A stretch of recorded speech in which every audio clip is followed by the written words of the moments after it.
नमस्कार दोस्तों, आप सभी का बहुत-बहुत स्वागत है आपके अपने चैनल असली अचीवर्स पर। मैं आज आप लोगों के लिए बहुत ही बड़ी खुशखबरी लेके आया हूँ। केंद्रीय विद्यालय संगठन ने एक नोटिफ़िकेशन जारी किया है जिसके अंदर कई सारे टीचिंग और नॉन टीचिंग स्टाफ के लिए बम्पर वैकेंसीज़ निकाली है।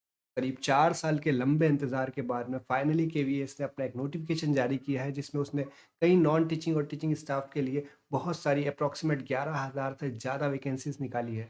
तो आइए इन पदों के बारे में हम अच्छे से समझते हैं, इनकी एलिजिबिलिटी क्या है, इनकी क्राइटेरिया क्या है, इसके लिए एसेंशियल क्वालिफ़िकेशंस क्या है। तो जुड़े रहिए हमसे और इस वीडियो को अंत तक देखें। ये वो नोटिफ़िकेशन है जो कि केंद्रीय विद्यालय संगठन के द्वारा जारी हुआ है और इसका एडवर्टाइज़मेंट नंबर जो है वो है 1622 और जहाँ पे आप देख सकते हैं कि ये बेसिकली है आपका डायरेक्ट रिक्रूटमेंट किसके लिए है? पीआरटीज़ के लिए है, प्राइमरी टीचर्स के लिए है। और अगर यहाँ पर ओवरऑल पोस्ट की बात करें तो आपका जो 4 साल का इंतज़ार है वो पूरा होने जा रहा है। यहाँ पर 6414 6414 पोस्ट है जो कि काफ़ी पोस्ट है। और यहीं पे अगर हम बात करें रिज़र्वेशन की तो ओबीसी को यहाँ पर 1713 पोस्ट मिली है। अनरिज़र्व्ड को यहाँ पर जो पोस्ट है वो है आपकी 2599। एससी के लिए 962 पोस्ट है, एसटी के लिए 481 और जनरल ईडब्ल्यूएस के जो लोग हैं उनके लिए 641 पोस्ट है। तो काफ़ी सारी पोस्ट है।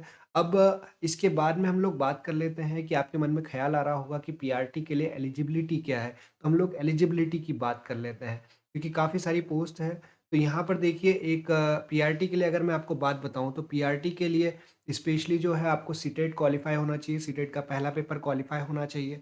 और यहाँ पर जो ध्यान देने वाली बात है वो ये है कि आपके जो बीएड स्टूडेंट्स के लिए ये है कि बीएड स्टूडेंट भी क्या है अप्लाई कर सकते हैं। मतलब बहुत सारे लोगों के मन में कन्फ्यूजन रहता है कि हमारा डीएड है या बीएड है हमारा, हम बीएड वाले अप्लाई कर सकते हैं या नहीं कर सकते हैं। तो कोई कोई टेंशन की बात नहीं है, आप लोग कर सकते हैं। बट ध्यान देने वाली जो बात है वो ये है कि आपका जो सिलेक्शन है वो ऑनरेबल सुप्रीम कोर्ट के डिसीजन के ऊपर वैलिड होता है। मतलब आप फॉर्म भरिए, फॉर्म भरने में क्या दिक्कत है? फॉर्म भरिए, अगर आपका जो डिसीजन है ऑनरेबल सुप्रीम कोर्ट का वो अगर आता है तो आपको जॉब पक्का मिलेगी।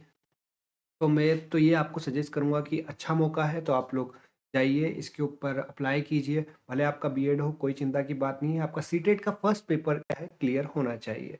ठीक है? अब अगले अगर हम बात करें तो यहाँ पर अगला जो है ये आपका आता है direct recruitment for post of assistant commissioner, vice principal, PGT, TGT and other non teaching post in Kendriya Vidyalaya संगठन। ठीक है?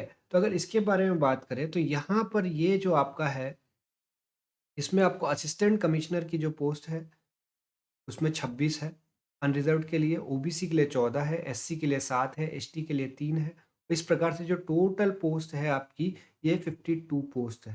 तो अगर हम बात कर लें इसके बाद दूसरे नंबर पर, तो दूसरे नंबर की प्रिंसिपल की पोस्ट है, जिसके लिए टोटल 239 पोस्ट है ना? उसमें 123, 64, 35, 17 और 44 पोस्ट इस प्रकार से डिवाइडेड है।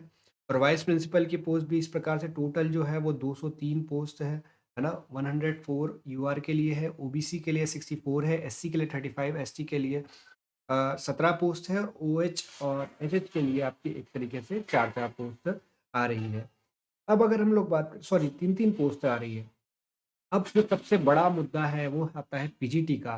तो पीजीटी के लिए अगर आप लोग बात करें तो यहाँ पर टोटल 12 सब्जेक्ट हैं पीजीटी के लिए। और पीजीटी के लिए अगर हम पोस्ट की बात करें तो पीजीटी जो टोटल पोस्ट है वो 1409 पोस्ट लेकर आया है केंद्रीय विद्यालय संगठन आपके लिए। 1409 पोस्ट है।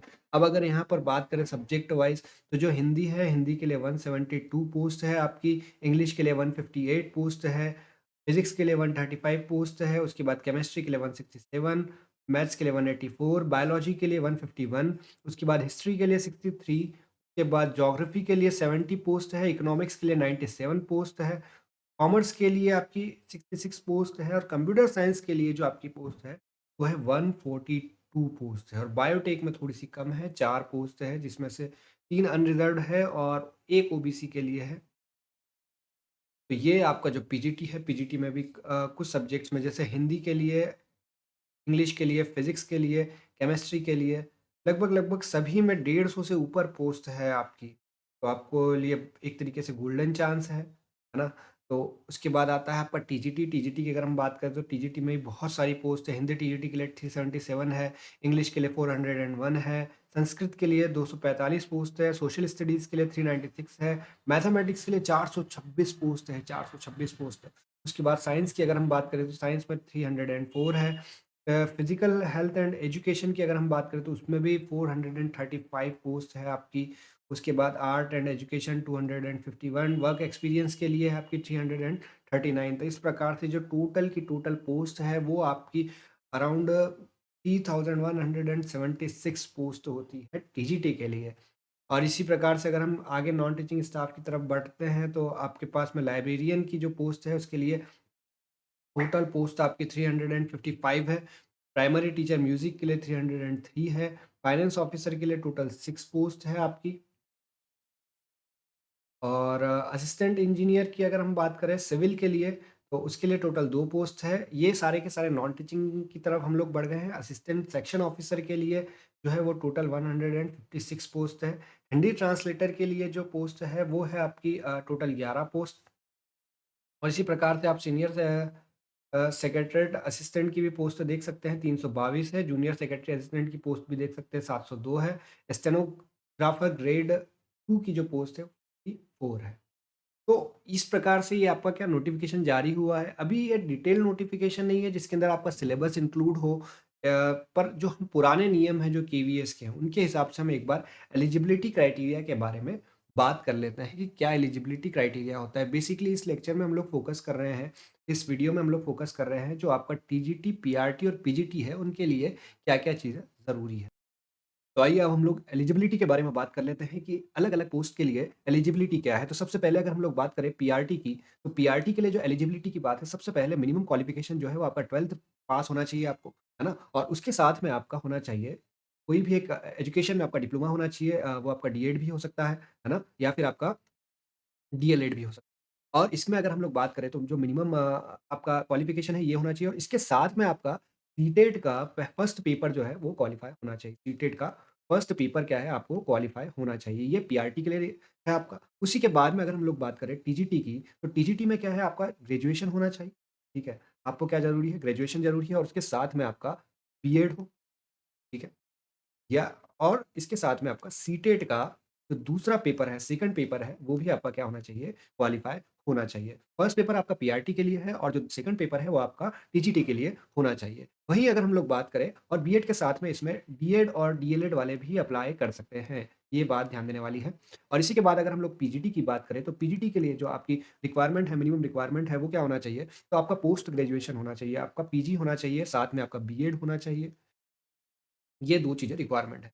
अब जो पीआरटी और टीजीटी है, इसके लिए कोई भी आपका इंटरव्यू नहीं होता है ना? इसके लिए कोई भी इंटरव्यू आपका नहीं होता है, पर अगर आप लोग बात करें पीजीटी की, तो पीजीटी के लिए आपका क्या है, एक इंटरव्यू होता है।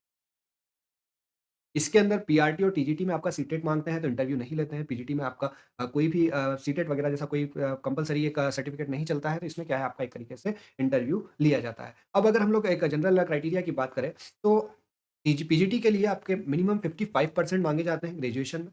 ऐसे ही जो टीजीटी है, टीजीटी में ग्रेजुएशन में आपके मिनिमम 55% माँगे जाते हैं।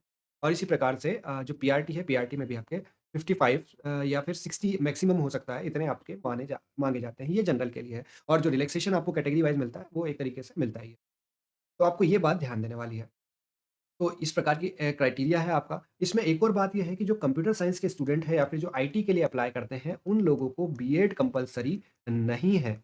अगर आपका बीएड नहीं है, तो कोई बात नहीं, अगर आप कंप्यूटर साइंस के लिए अप्लाई कर रहे हैं पीजीटी के लिए, तो आपको बीएड की कोई भी आवश्यकता नहीं है। ये एक तरीके से बेसिक जो है वो आपके रूल्स है। अभी जो डिटेल नोटिफ़िकेशन है एलिजिबिलिटी का, वो आया नहीं है। अगर आपको यूट्यूब पे कहीं और से जानकारी मिल रही है, तो एक तरीके से ऑफ़िशियल नहीं है। ये जो बेसिक जानकारी है, ये मैंने आपको प्रोवाइड करवाई है ना? तो इसके अंदर ज़्यादा मैं चीज़ों में अभी जा नहीं रहा हूँ, जैसे ऐज डिटेल्स की अगर हम लोग बात करें, ऐज में मैं नहीं गया हूँ, है ना? उसके बाद जो सिलेबस है, सिलेबस के बारे में हम लोग अभी इसलिए बात नहीं कर रहे हैं क्योंकि अभी डिटेल नोटिफ़िकेशन आना बचा है ना? तो आप अभी के लिए तो खुश हो जाइए और अपने आप को एकदम तैयारी में झोंक दीजिए क्योंकि बहुत ही गोल्डन चांस है, 4 साल के बाद ये वैकेंसी आई है और एक तरीके से इसमें बहुत ज़्यादा चांस है आपके सिलेक्शन होने के और पीआरटी की जो प्रिपरेशन कर रहे थे, उनके लिए तो बहुत ही सुनहरा मौका है, बहुत सारी वैकेंसीज़ है। इसके अलावा जो आपका लाइब्रेरियन की पोस्ट है, उसमें भी आपका बिली-बाय-एससी होना चाहिए, है ना? 55% से ज़्यादा उसमें होना चाहिए, ये उसका है और इसी प्रकार से प्रिंसिपल, वाइस प्रिंसिपल हर पोस्ट के लिए अलग-अलग क्राइटेरिया है, जिनके बारे में हम आगे नॉन टीचिंग जो स्टाफ है, उसके बारे में हम अगले लेक्चर में बात करेंगे या फिर अगले वीडियो में बात करेंगे।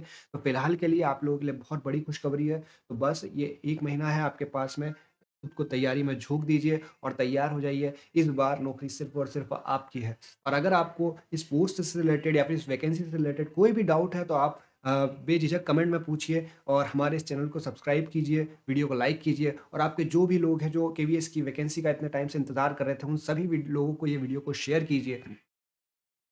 आगे इसी से रिलेटेड अगर आप जो भी टीचिंग एग्ज़ाम्स की तैयारी कर रहे हैं या फिर और ज़्यादा जानकारी जानना चाहते हैं, तो हमारे चैनल को सब्सक्राइब कीजिए। टिल देन बाय बाय, मिलते हैं हम लोग नेक्स्ट वीडियो में।